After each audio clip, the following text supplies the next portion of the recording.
Сахнада Аллаға шүкіршілік қойылымы мен өнер қырандары. Так, бол, жетер.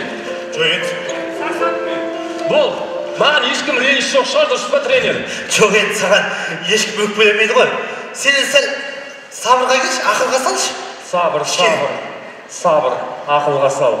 Салдым ақылға. Бол, кетем мен. Шашадым, адам құсап өзім өмір сүргім келеді, тренер. Жоқ, енді қазірде жаман емессің ғой. Аллаға шүкір, бала шағаң аман есен, денсаулығың сау. Мына жұмыла көтерген жүк жеңіл демекші, командамен әлі талай белестерді бағындырамыз, Құдай қаласа. Енді расында біздің командада сенің орның ерекше.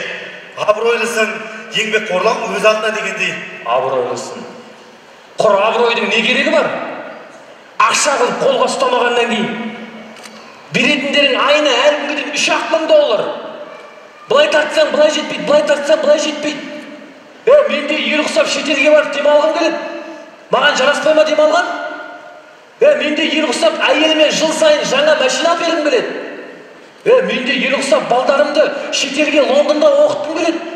Үйге барған кезде алдымнан кішкентай балам шығады да, папа, мен Рүстем ағаның баласы сияқты шетелде оқығым келеді деген кезде кіре жерге тесік таппай қалам. Елдің қамын ойла, елдің қамын ойла. Сол ел мен ойлап жатыр ма? Жоқ, енді мына қазіргі заманда кез келген біреуді әйтеуір тұтып қалсаң, басында бір шешілмеген бір проблемасы бар ғой? Проблемасы дәл менікіндей емес шығарсы. Ақ тер, көк тер болып күніне еңбек етеміз. Қолымызға ұстап, ақша қылып ұстамағаннан кейін құр еңбектің не керегі бар? Дұрыс қой, бірақ енді мына кезінде ата-бабаларымыз сан қилы кезеңді бастан өткізсе де, тар жол тайғақ кешуде қаншама қиындықты бастан кешіріп, жастарымыз қыршыннан қиылып жатса да, бір үзім нанға зар болып отырған күннің өзінде де Құдайдан үміт үзген жоқ қой. Соған шүкіршілік етті. Міне соның арқасында осы тәуелсіздікке қол жеткіздік. Енді мына бізде тура сол ата-бабаларымыз сияқты осы барымызға шүкіршілік ететін болсақ, келер ұрпаққа бір өнегелі өмір қалыптастырамыз. Енді ол ата-баба, Алла тағала, ол баяғының әңгімесі. Қазір сенің қолыңда iPhone, астыңда джип, басыңда баспана коттеджің болмаса, сені ешкім адам көрмейді. Дұрыс қой өмір жағын. Мына баяғыда бір әкемнің айтқан әңгімесі есіме түсіп тұр.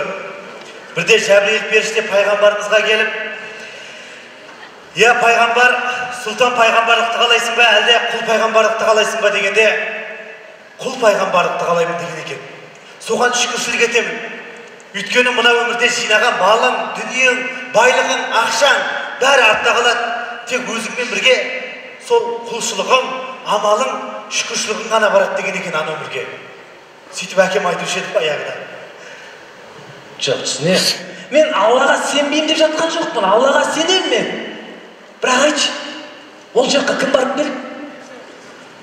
Ешкім барып келген жоқ қой ол жаққа, дұрыс па? Сондықтан да мен осы өмірімді дұрыстап сүргім келеді, тренер. Басқа айтар әңгімем жоқ саған. Халқымыз қарғыстың ең жаманы өзің білме, білгеннің тілін алма деп бекер айтпаған. Бірақ мен саған қарғыс тілемеймін. Енді кішкентайдан бірге өскен достарымды тастап кетіп бара жатсың, тек соған қынжылам. Бірақ есіңде сақта, дүние ешқашанда жолдас болмайды. Қайда жүрсең де аман бол.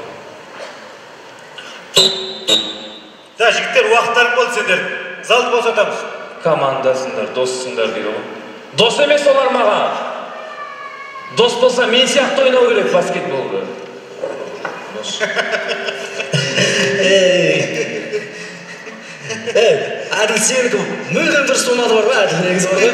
Ана жерде допты енді лақтырдың ғой саған. Бересің болды ғой сол жерде. Дұрыс ойнап жатырмын ғой.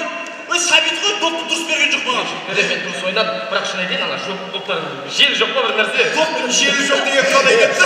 Допта жел болып тұр ғой. Сенің қолыңда күш болмай тұр ғой. Есік бар ғой. Бүгін біртүрлі болып тұрсың негізі. Ренжімеңдерші, бүгін дұрыс ойнай алмадым.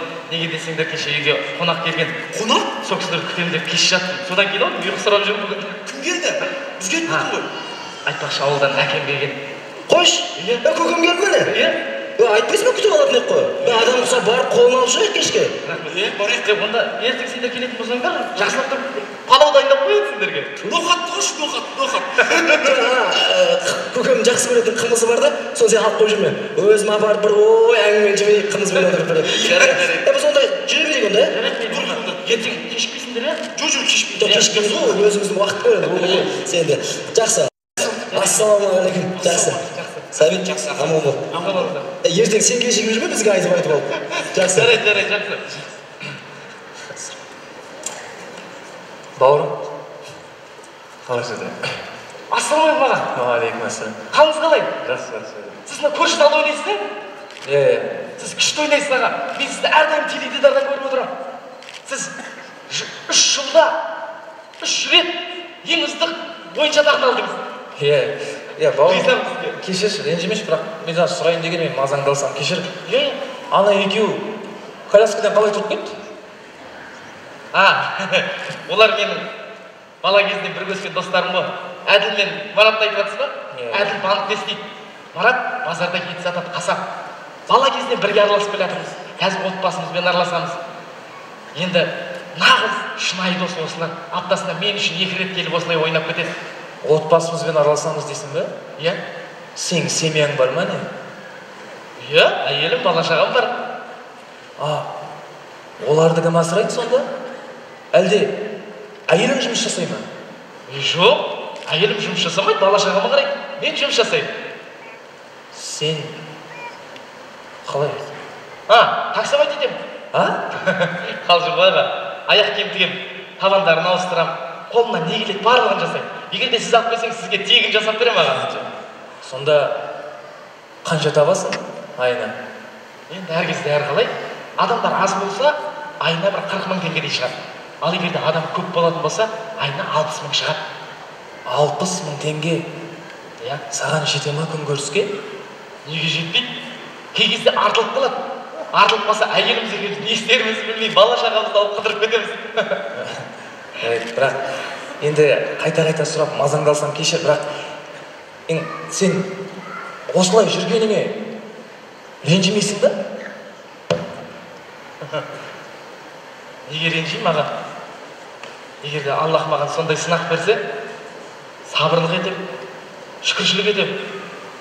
Бірақ бұл жағдайға қалай түстің сонда? Бағанадан бері айтып жатырмын ғой аға. Мен бала кезден спортқа қатты қызығып өстім. Таңертең спорт залға кірсем, кешке бір-ақ шығатын. Үйдегілердің барлығы мен спорт залдан тауып алатын. Мен тренерім айтатын: сен болашағынан зор үміт күттіретін мықты баскетболшы боласың. Мықты күшті боласың, атақты боласың, әйгілі боласың деп. Мен әріптестерім күлетін: сенің бойың кішкентай, салмағың жеңіл, доппен бірге өзің түсіп кетіп жүрме деп. Өйткені мен 2 очкомен центрден допты салатынмын. Талай жоспарым болды, арманым болды, мақсатым болды. Бірақ сол өміріме қара таңбадай болып басылған көлік апаты болашағыма балта шапқандай болды.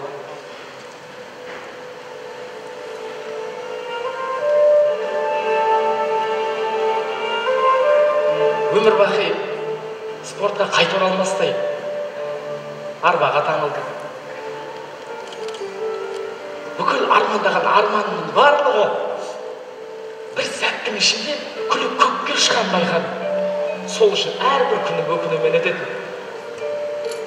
Үйдегі ата-анам, ағайын туыс бауырларымның барлығы маған жаңаша көзқарастары менің жүрегімді, өзі жараланған жүрегімді одан сайын жаралай түседі. Үйден кетіп қалып, жұмыс істейін десем, мендей бейбақты кім алсын жұмысқа? Мендей мүгедекті алмайды ғой.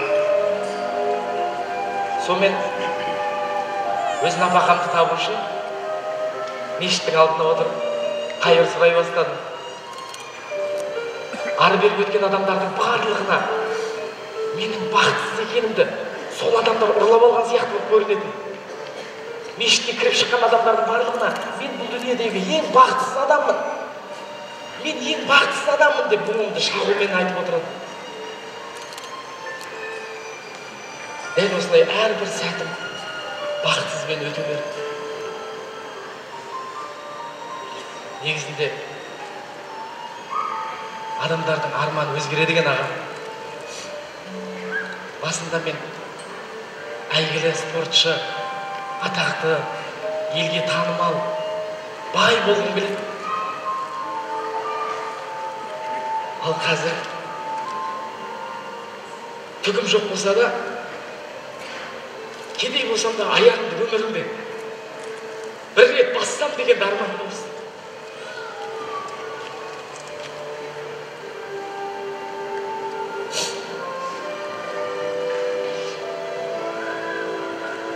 Бір күні мешіттің алдында отырсам,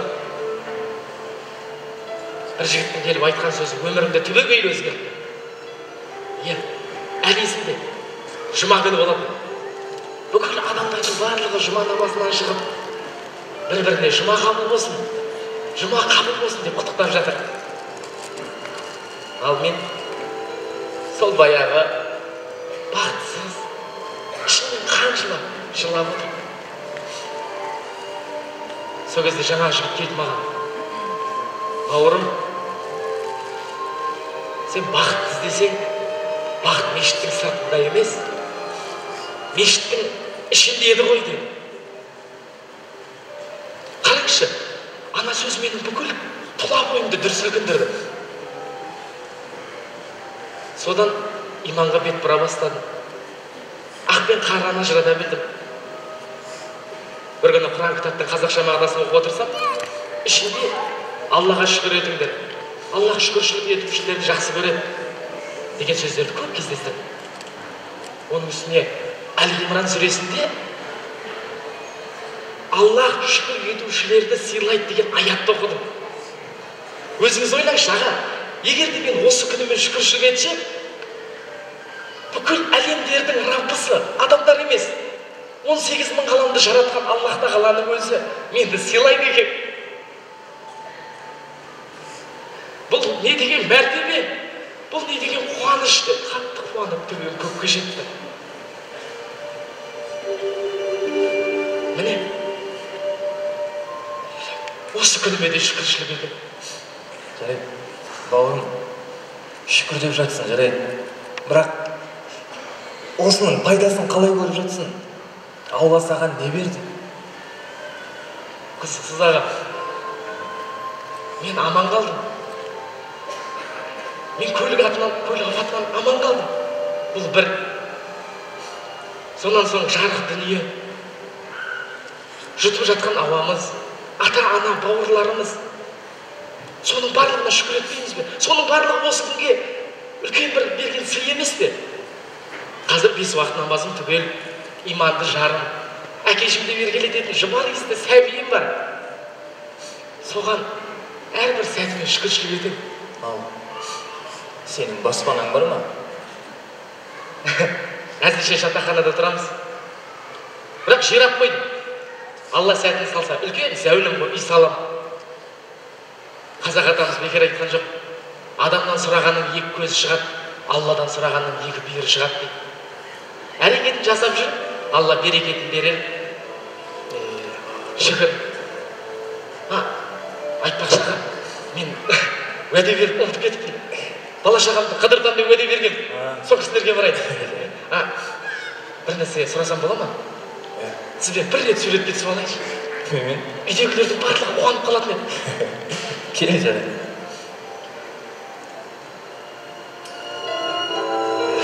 Рахмет аға. Сіз нағыз чемпионсыз. Жоқ, бауырым, сен чемпионсың. Жоқ, сіз чемпионсыз аға. Сіз елге керексіз. Жастар сізге қарап еліктеп өседі. Сіз аман болыңыз. Біз сізді әрдайым амандығыңызды тілеп отырамыз.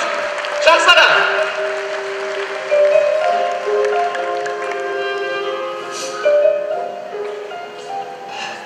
Бауырым, мүмкіндігінен шектеулі болып, арбаға таңылса да, толыққанды адамнан да өзім бақытты сезінеді ғой. Ал менің жоқшылық деуім мүлдем дұрыс емес. Алла тек шүкіршілік еткендерді ғана жақсы көреді ғой. сәл оңағанда жүрегім тасқа айналып сәл. Құдай, кешіре көр. Құдай, кешіре көр.